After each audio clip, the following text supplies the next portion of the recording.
우리 한 절씩 교독하시고 마지막 46절은 함께 합독하겠습니다. 열왕기상 18장 41절에서 46절 41절입니다. 엘리야가 아합에게 이르되 올라가서 먹고 마시소서. 큰 비 소리가 있나이다. 아합이 먹고 마시러 올라가니라. 엘리야가 갈멜산 꼭대기로 올라가서 땅에 꿇어 엎드려 그의 얼굴을 무릎 사이에 넣고 그의 사원에게 이르되 올라가 바다 쪽을 바라보라. 그가 올라가 바라보고 말하되 아무것도 없나이다. 이르되 7번까지 다시 가라. 7번째 이르러서는 그가 말하되 바다에서 사람 손만한 작은 구름이 일어나나이다. 이르되 올라가 아합에게 말하기를 비에 막히지 아니하도록 마차를 갖추고 내려가소서 하라 하니라. 조금 후에 구름과 바람이 일어나서 하늘이 캄캄해지며 큰 비가 내리는지라. 아합이 마차를 타고 이스라엘로 가니 여호와의 능력이 엘리야에게 임하에 그가 허리를 동이고 이스라엘로 들어가는 곳까지 아합 앞에서 달려갔더라. 아멘. 오늘 함께 봉독한 말씀은요, 하나님의 사람 엘리야가 바알과 아세라의 선지자 850명과의 영적전에서 승리하고, 그래서 하나님께서 그 승리의 기쁨을 허락하신 것 이후에 또 큰 비를 허락하시는 이 영적인 흐름에 대해서 우리에게 소개하고 있는 본문입니다. 우리 지난주에 살펴봤던 것처럼 바알과 아세라 선지자들과 영적 전쟁을 벌이고 있는 그것을 앞두고 있는 엘리야 선지자가 850명과의 이 우상 선지자들을 상대하기 전에 가장 먼저 행했던 일이 무엇이었는지 주목할 필요가 있습니다. 자, 우리 본문 21절을 다시 한번 함께 찾아볼 텐데요. 자, 읽어볼까요? 시작. 엘리야가 모든 백성에게 가까이 나아가 이르되 너희가 어느 때까지 둘 사이에서 머뭇머뭇하려느냐? 여호와가 만일 하나님이면 그를 따르고 바알이 만일 하나님이면 그를 따를지니라 하니 백성이 말 한마디도 대답하지 아니하는지라.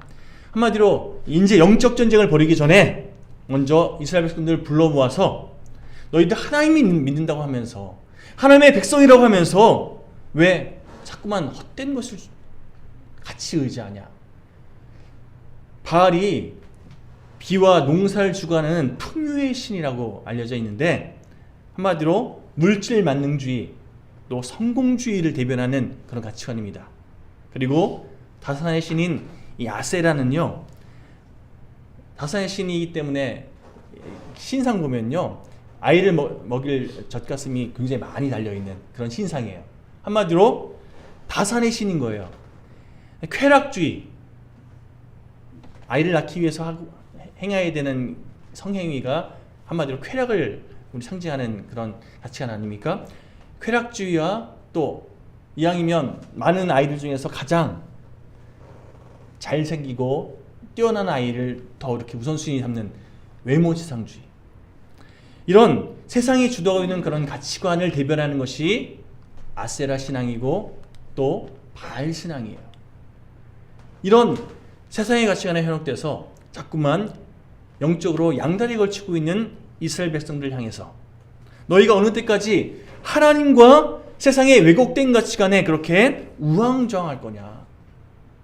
자꾸만 이렇게 현혹되고 하나님의 가치관 순종하지 못하고 자꾸 이렇게 끌려다닐 거냐? 영적 각성을 위해서 호소했다는 겁니다. 그 후에 계속해서 우리 30절 말씀 읽어볼까요? 30절 시작. 엘리야가 모든 백성을 향하여 이르되 내게로 가까이 오라. 백성이 다 그에게 가까이 가매 그가 무너진 여호와의 제단을 수축하되. 이제 영적 전쟁을 치르기 앞서서 가장 먼저 행한 것이 뭐냐면 각자의 삶 가운데 무너져 있는 영적 여호와의 제단을 수축하는 것을 그렇게 먼저 진행했다는 겁니다. 한마디로 예배가 회복되는 것이 우선순위인 것을 그들에게 깨우쳐줬다는 거죠. 적은 바깥에 있는 게 아니라는 거예요. 적은 내 안에 있다는 겁니다.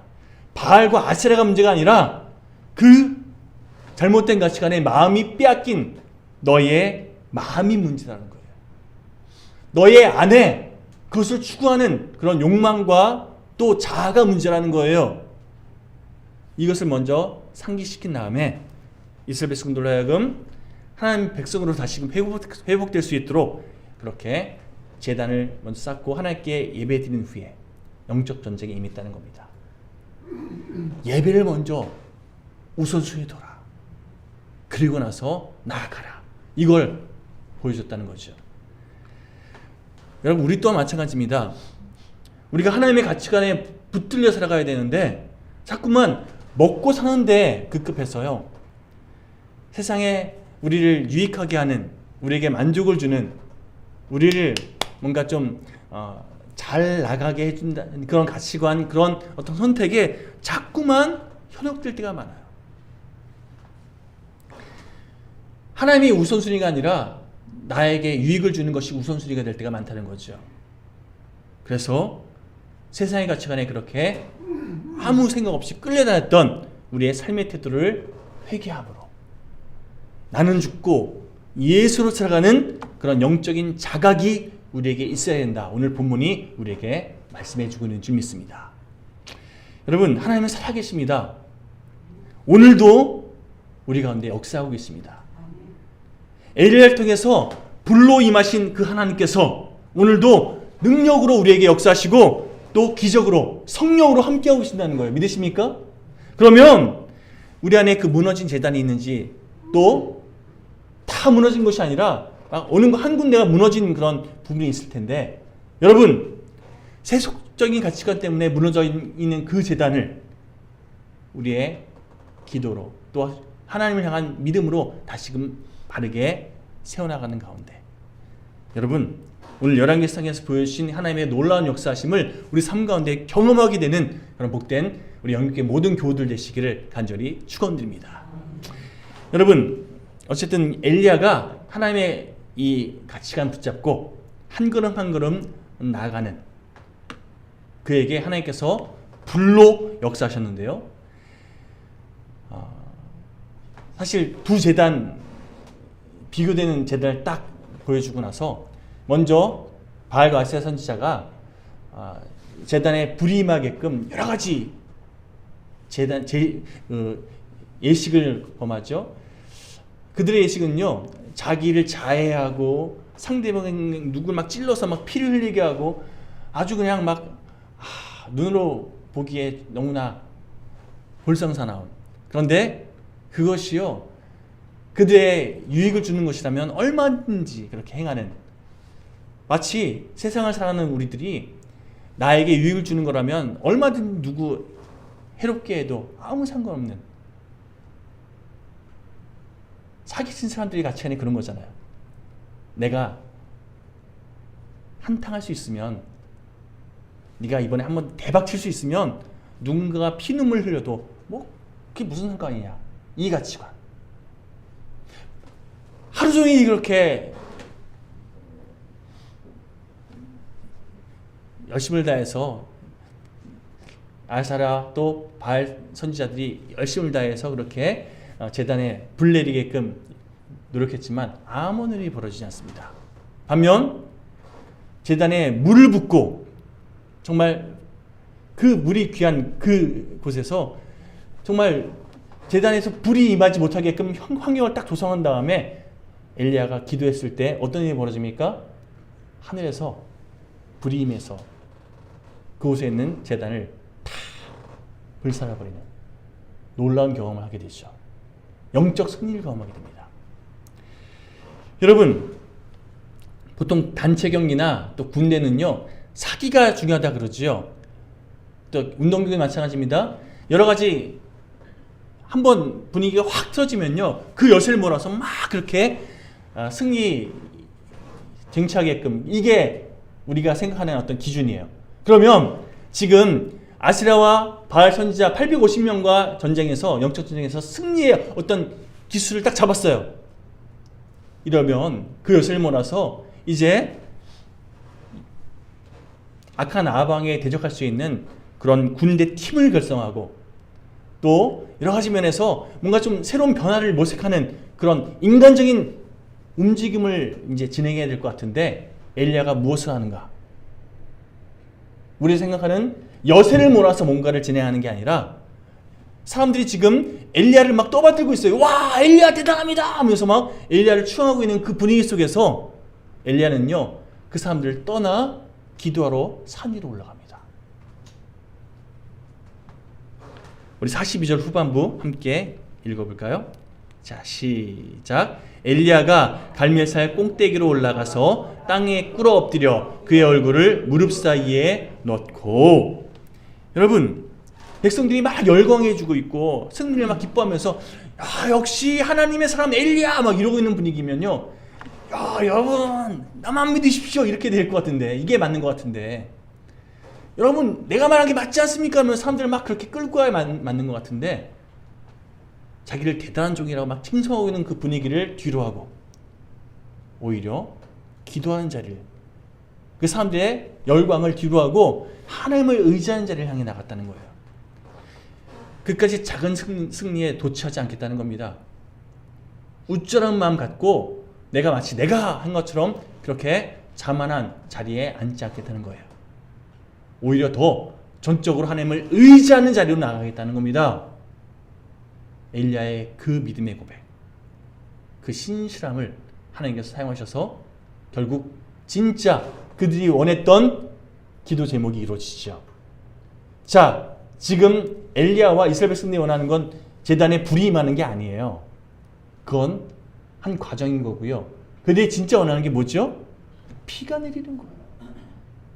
지금 비가 내리게끔 하나님께서 허락하시는 이 과정 속에서 작은 승리, 어떻게 보면 큰 승리인데요, 엘리야가 보기에는 그건 별로 중요한 게 아닌 거예요. 하나님께서 하신 거거든요. 그러면 그것에 내가 괜히 마음을 뺏겨서 스스로 자구해지지 않겠다. 오히려 이제 하나님께서 허락하실 진짜 유익한 것을 구하면서 내가 하나님을 더 의지하는 자리를 향해 나가겠다. 엘리야가 보여주는 믿음의 고백인 거죠. 여러분, 이 장면 어디서 비슷하게 나오는데요, 오병이어의 기적이 벌어진 이후에 사람들이 예수님을 막 그렇게 떠받드는 그런 장면 속에서 예수님이 어떻게 하시죠? 그 자리를 피해 하나님께 기도하러 나아가더라. 동일한 장면이죠. 여러분, 엘리야를 통해서 또 예수님을 통해서 우리가 배워야 할 믿음의 태도가 있습니다. 사람들은요, 우리가 어떤 절망적인 상황 속에서 어떤 좌절된 그런 경험을 할 때, 그때 우리가 어떻게 반응하느냐에 따라서 그 사람의 어떤 인생의 무게와 또 인격이 드러나는 경우가 있는데, 또 그 사람이 어떤 사람인지를 딱 가늠할 수 있는 어떤 중요한 잣대가 되는 기준이 있습니다. 오늘 본문에서처럼 승리의 기쁨을 누릴 때, 뭔가 일이 잘 풀릴 때 그 사람이 어떻게 반응하느냐, 이거 보면 그 사람의 인생의 무게 또 신앙의 깊이를 알 수 있지 않습니까? 내가 다 했다고 막 그렇게 막 자기를 드러내고 막 그렇게 자기를 높이는 인생, 그 사람은요 결국 그 정도 인생인 거예요. 남들 보기에 그 사람이 참 대단해 보이는데 오히려 하나님을 자랑하고 나에게 이걸 허락하신 하나님을 드러내고 있다. 그 사람의 믿음의 깊이를 우리가 어떻게 가늠할 수 있습니까? 그렇죠? 일이 잘 풀리는 거, 사람들에게 인정받는 거, 우리는 그것을 너무나 중요하게 생각하는데 그보다 더 중요한 게 있다는 거예요. 바로 그 순간 그 모든 걸 나에게 허락하신 하나님께 모든 영광 돌릴 수 있는 것. 저는요, 우리 영육교회 모든 교우들이 이런 믿음의 깊이까지 올라갔으면 좋겠습니다. 나를 자랑하고 내가 했어 막 드러내고, 내가 그때 한 거 봤지? 어떻게든 사람들에게 인정받으려고 한 번 더 짚어주려고. 아니요, 그때 하나님께서 어떻게 행하시는지 봤어? 하나님께서 우리에게 이거 베푸신 거 참 대단하지 않아? 하나님께 영광 돌리면요, 하나님께서 그 하나님께 영광 돌린 그 사람을 높이십니다. 하나님께서 그 사람을 더 기쁘게 사용하신다는 거예요. 저는요, 여러분들이 이 땅을 살면서 많은 승리의 기쁨을 누리는, 만약 마치 오늘 본문처럼 엘리야가 백성들에게 그렇게 칭송받았던 것처럼 여러분 주변 사람들에게 인정받고 또 그렇게 사람들에게 너무나 주목받는 그런 복된 인생이 되었으면 좋겠습니다.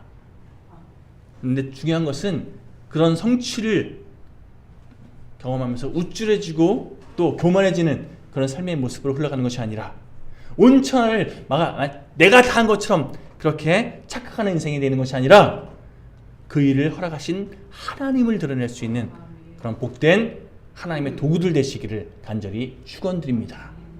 자, 엘리야를 보십시오. 850명을 무찌르는 그 놀라운 쾌거를 경험한 이후에 거기에 들떠서 자기를 드러내고 자기를 자랑하는 자리를 향해 나가지 않습니다. 오히려 진짜로 해결해야 할 문제, 비를 달라고 하나님께 간구하는 자리를 향해 나갔다는 거예요. 자, 우리 42절 말씀 다시 한번 좀 읽어볼게요. 자, 시작. 아합이 먹고 마시러 올라가니라. 엘리야가 갈멜산 꼭대기로 올라가서 땅에 꿇어 엎드려 그의 얼굴을 무릎 사이에 넣고. 자, 두 사람의 비교돼서 언급되고 있는데요.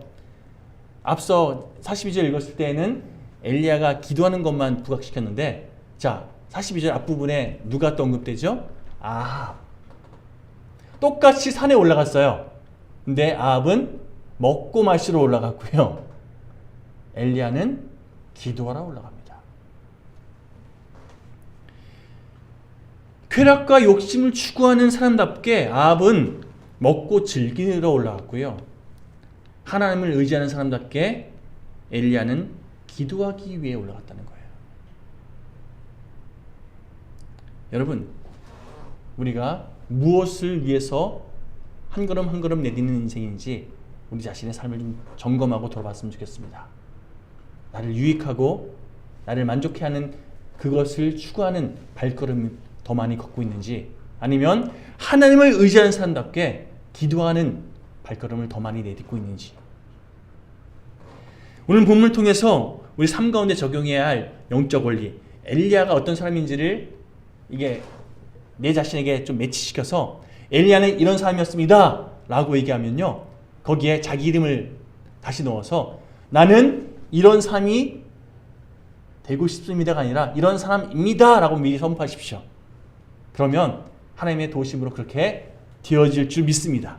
자, 엘리야는 첫째로 이런 사람이었습니다. 시작. 엘리야는 기도의 사람이었습니다. 자, 이거를 자기 이름을 집어넣으실까요? 이승엽은 기도의 사람입니다. 시작. 이승엽은 기도의 사람입니다. 그렇게 되어질 줄 믿습니다. 주님께서 그렇게 이끌어 가실 줄 믿습니다. 믿고 의지하는 자에게. 여러분, 야고보서 5장 18절 말씀 보면요, 성경이 엘리야에 대해서 이렇게 증거합니다. 자, 읽어볼까요? 시작. 엘리야는 우리와 성정이 같은 사람이로되 그가 비가 오지 않기를 간절히 기도한즉 3년 6개월 동안 땅에 비가 오지 아니하고 다시 기도하니 하늘이 비를 주고 땅이 열매를 맺었느니라. 사실 열왕기상에서 선포하고 있는, 소개하고 있는 이 모든 과정은요, 하나님께서 엘리야에게 말씀하셔서 그것을 대언하는 이 과정으로 우리에게 소개하는데, 야고보서는요, 이게 사실은 엘리야가 기도한 그 기도 제목으로 하나님께서 응답하신 거다라고 소개하고 있어요. 뭐가 중요한지 사실 중요하지 않고요, 가장 중요한 건 엘리야가 기도했다는 거예요. 여러분, 가끔 우리가 이런 말을 하는데요, 엘리야는 대단한 사람이고 나는 그렇지 못하다는 거예요. 다윗과 같이 그렇게 대단한 위대한 인물로 내가 어떻게, 나는 그렇게 못한다는 거예요. 바울이니까 그렇게 했다는 거예요. 나는 그렇게 할 수 없다는 거예요. 하지만 성경이 분명히 증거합니다. 엘리야는 우리와 성정이 같은 사람이라고. 한마디로 우리와 똑같은 사람이라는 거예요. 그 사람이 하나님의 사람으로 쓰임받게 된 가장 중요한 핵심 키워드가 있는데 뭐라고요? 기도했더니. 기도의 사람이 되었더니 하나님께서 그를 통해 위대한 일들을 이루셨다. 이게 성경이 증거하고 있는 말하는 거죠. 여러분, 엘리야가 엘리야 될 수 있었던 것은요, 엘리야가 하나님의 위대한 종이 될 수 있었던 것은요, 그가 바로 기도의 사람이었기 때문이었다는 겁니다. 그런 의미에서 여러분들이, 저를 비롯한 우리 모두가 환경이나 우리의 조건을 핑계대지 않고요, 예를 들어서 뭐 외모가, 또 재능이 없어서, 또 내 성격이, 또 가정 환경이, 재력이, 뭐 이런 거 있잖아요. 이런 거 탓하지 말고요.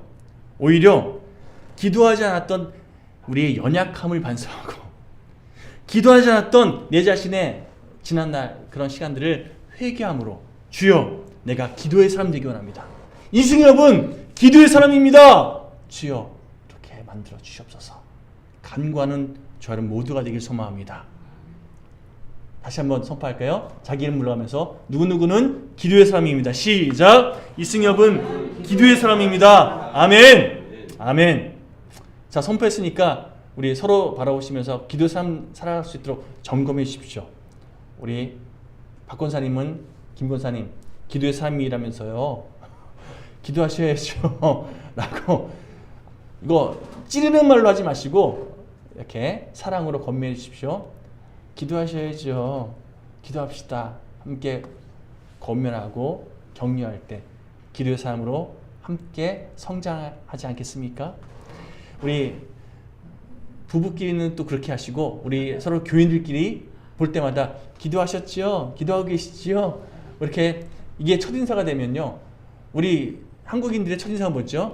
식사하셨죠? 맛있게 하셨어요? 이게 첫인사인데 우리는 이번 한 주간은요. 기도하셨지요? 기도 잘하셨지요? 이게 첫인사가 되었으면 좋겠습니다.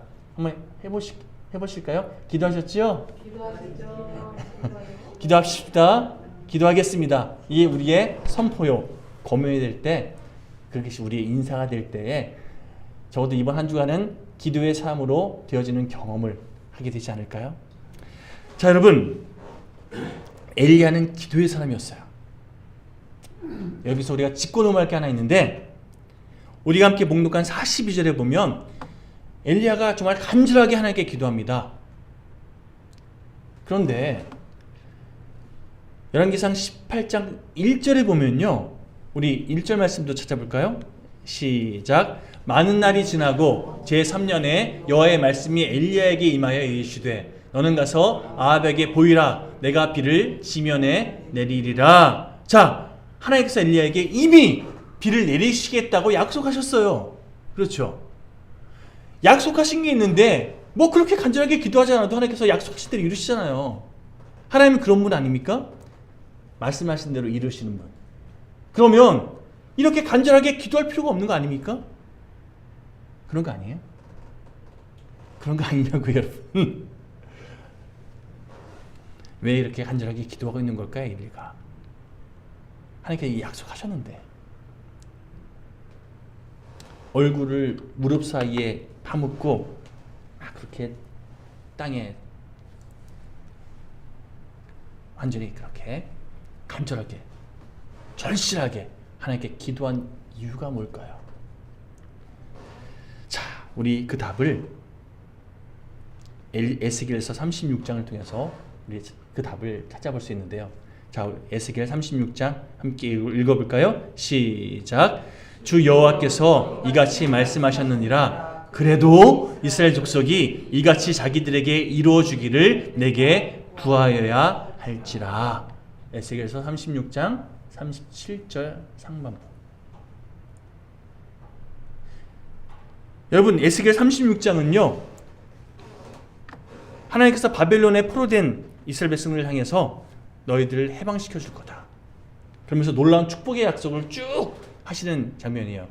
그러면서 37절에서 그래도 너희가 내게 구하여야 그것을 받게 될 거다. 그것을 너희들이 내게 구할 때 누리게 될 거다라고 말씀하고 있더라는 거예요. 우리가 흔히 하는 말 있죠. 내가 꼭 말로 해야 돼?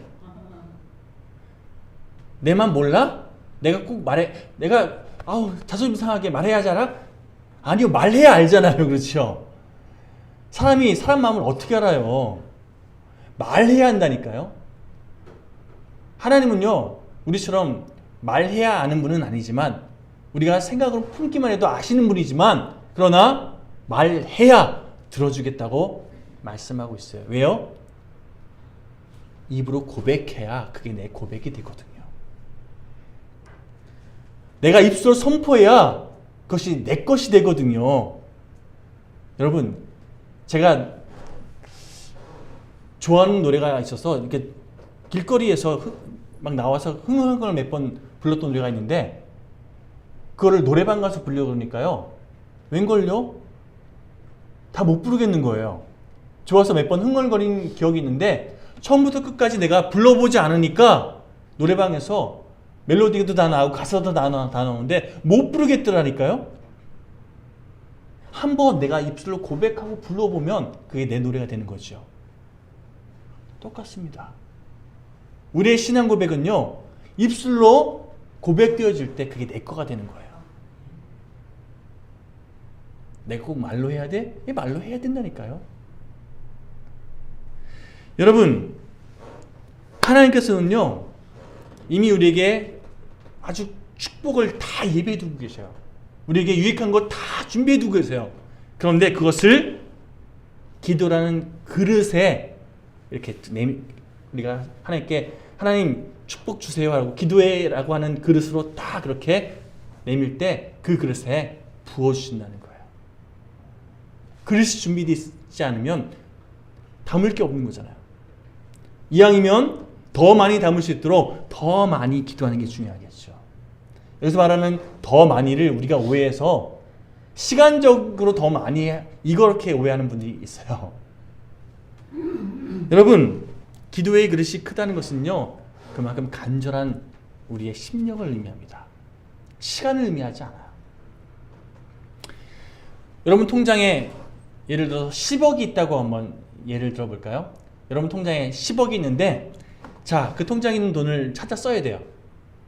어떻게 하면 될까요? 뭐 요즘에는 카드도 있고 하지만 예전에는 항상 창구에 가서 거기에 뭔가 써가지고 내밀어야 됐죠. 그러면 양식대로 쓴 걸 보고 확인하고 나서 통장도 확인하고 주민등록증까지 다 확인한 다음에 그 다음에 돈을 내줬죠. 여러분, 하나님의 축복도 마찬가지입니다. 내 영적 통장에 하나님께서 그것을 찾아 쓰게끔 하는 그런 어떤 루트가 있는데, 약속된 어떤 장치가 하나 있는데, 뭐요? 기도라고 하는 청구서를 내밀 때 하나님께서 그 청구서에 하나님의 축복의 그 결말을 담아서 주신다는 거예요. 그러니 기도해야지요.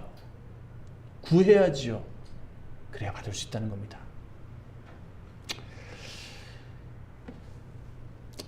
기도에 대해서 좀 함께 살펴볼 내용이 좀 있어서 이 부분은 다음 주에 더 구체적으로 다루기로 하고요. 중요한 사실은 엘리야가 기도의 사람이었을 뿐만 아니라, 한번 읽어볼까요? 엘리야는 균형 잡힌 사람이었습니다. 시작. 엘리야는 영적으로 균형 잡힌 사람이었습니다.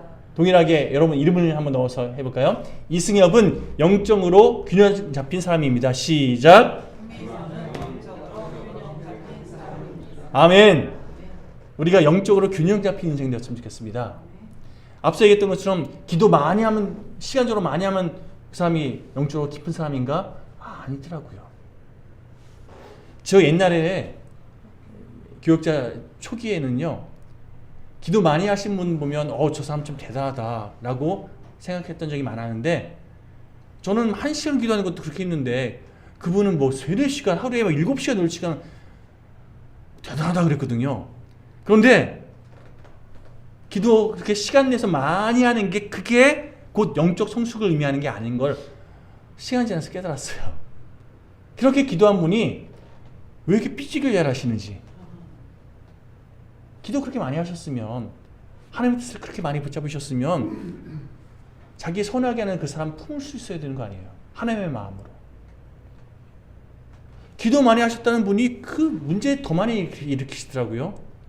내가 어떤 사람인데 그러면서 사람 막 그렇게 눈 아래 깔아보시면서 나 이렇게 많이 기도했다는 거예요. 너 기도도 안 하는 사람 날 그렇게 무시하냐는 거예요. 자기는 기도 많이 한다고 자랑하시는데, 그래서 기도 안 하는 사람들을 비판하고 정죄하시는데, 막상 기도하신 그분이 하나님의 마음으로 하나님의 영광을 드러내는 그런 선택을 하시는 것이 아니라 오히려 하나님의 영광을 가리우는 선택을 더 많이 하시더라고요. 다 그렇다는 게 아니에요. 그런 분들이 있더라는 거예요. 기도 많이 하신 분들이 대부분의 경우 영적으로 성숙하신 거 맞습니다. 그런데 그렇지 않은 분들도 많이 있더라는 거예요. 오히려 기도 많이 했다고 영안이 밝아져서는요, 온 동네방네 다니면서 다른 사람들의 문제점을 막 지적하고, 아유, 내 기도해 보니까 이게 문제야, 막 이렇게 상대방을 막 긁으시는 분들도 저 많이 봤어요. 문제가 보이면 그 사람 위해서 더 기도해 주셔야죠. 심판자가 되어가지고 막 그렇게 그 사람 막 긁고 다니면 그게 하나님이 원하시는 걸까요? 예수님 당시에 바리새인이 그랬잖아요. 자기가 시간 정해놓고 많이 기도했는데 자기는 기도의 사람이라고 막 자랑했는데 그 사람을, 그 바리새인들을 예수님께서는요, 죄송합니다, 역겨워하셨어요. 그들의 그 행태를 너무나 안타까우셨다는 거예요.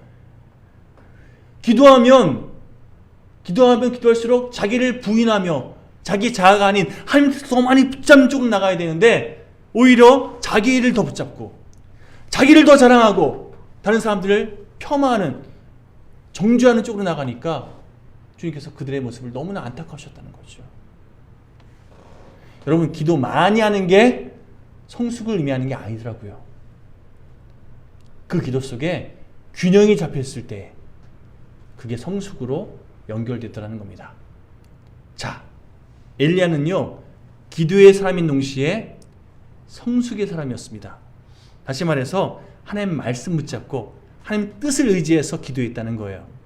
그가 기도한 내용이 결국 하나님의 뜻을 더 견고케 하는 기도였다는 거죠. 하나님, 내가 나에게 이런 걸 주십시오. 내가 원하는 게 이거, 내 이거 이루어 주십시오. 기도한 게 아니라 하나님 말씀하신 대로 역사하여 주옵소서. 간절하게 기도했다는 거예요.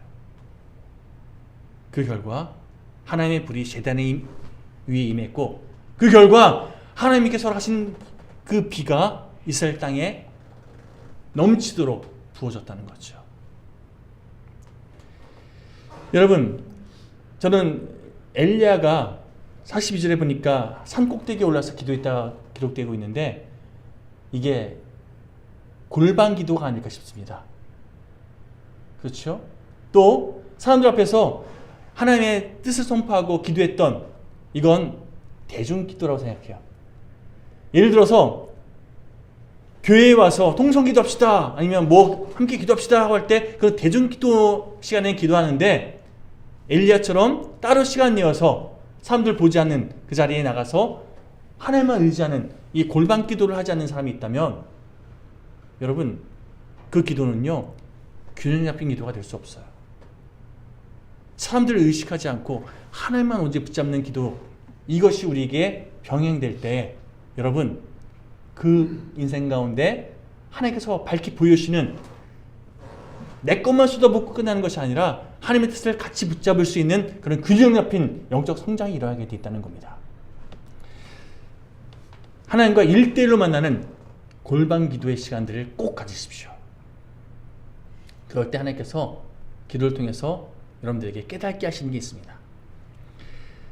제가 예전에 기도가 익숙하지 않았을 때요, 하나님 아버지 저를 불쌍히 여기주시고, 기도의 어떤 내용들이 배운 대로 순서대로 기도하는데,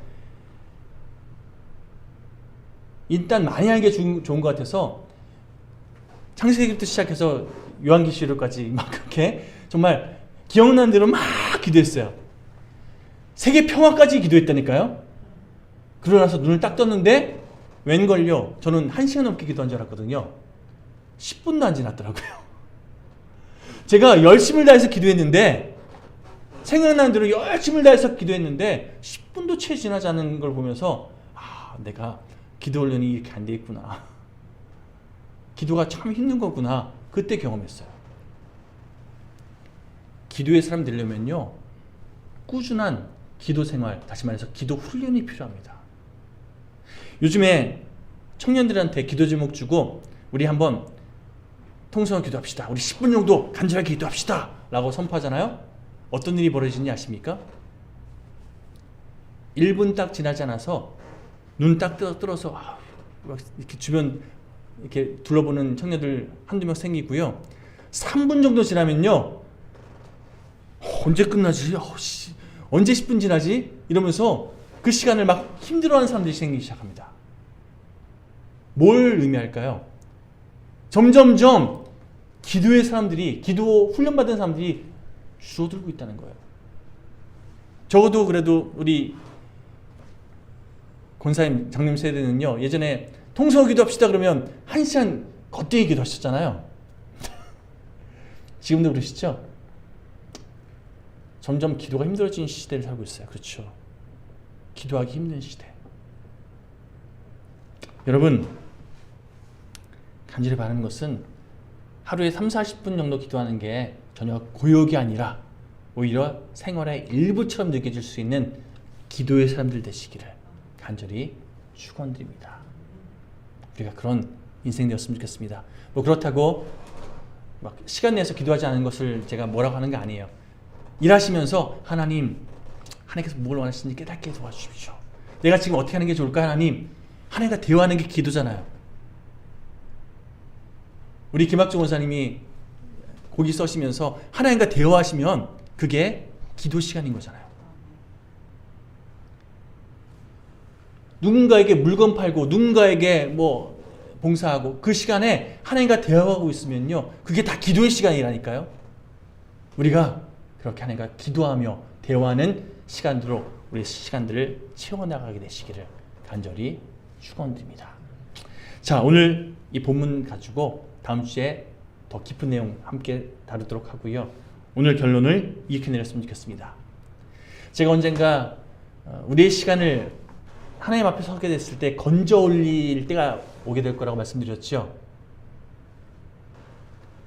물을 뜰채로 건지면 어떻게 됩니까? 물을 얼마나 건질 수 있죠? 다 빠져나가잖아요. 그런데 그릇에 담으면요, 물이 그 그릇에 담겨져서 그 물 가지고 이것저것 할 수 있게 됩니다. 마찬가지예요. 세상이라고 하는 뜰채로 우리의 시간을 건지면요, 하나님 앞에 서게 됐을 때 남는 게 하나도 없을 거예요. 살아가면서는 좋았죠. 내가 원하는 대로 다 되는 것 같아서 신났죠. 그런데 하나님 앞에 서게 됐을 때 아무것도 건져 올 수 있는 게 없는 그런 인생, 허망한 인생 살면 되겠습니까? 우리가 하나님 앞에 섰을 때 말씀이라는 그릇, 기도하는 그릇으로 우리의 시간을 건져 올려서 하나님, 주님을 위해서 이렇게 아름답게 사용했습니다. 하나님께 더 많이 올려드릴 수 있는 저 여러분 모두가 되었으면 좋겠습니다. 그런 의미에서 함께 이 시간 이 찬양 결단하며 우리 찬양을 고백하시고 우리 말씀을 되새기며 기도하는 시간이 되었으면 좋겠습니다. 자, 이 찬양 함께 고백하실까요?